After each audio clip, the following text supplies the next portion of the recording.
Good afternoon, guys. আজি যেহেতু holiday আছিলে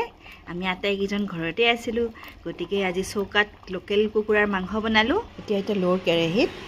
তাত জোখমতে তেল লৈ তাত পিঁয়াজ আদা নহৰু ভালদৰে ভাজি ল'লোঁ বনালে মছলা বেছি নিদিওঁ আপোনালোকে বাৰু বহুত মছলা খায় নেকি মাংস বনাওঁতে এটা কথা ধ্যান দিব লাগে যাতে আমি মাংসখিনি ধুনীয়াকৈ ভাজি লওঁ তেতিয়াহে তাৰ টেষ্টবিলাক এনহেঞ্চ হয়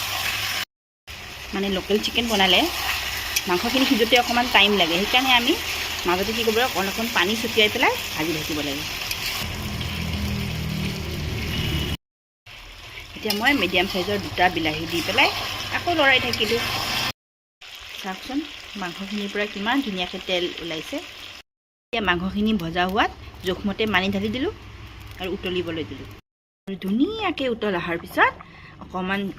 গোটা গৰম মছলা পটাত পিহি পেলাই দি দিলোঁ তাৰপিছত নমাই থলোঁ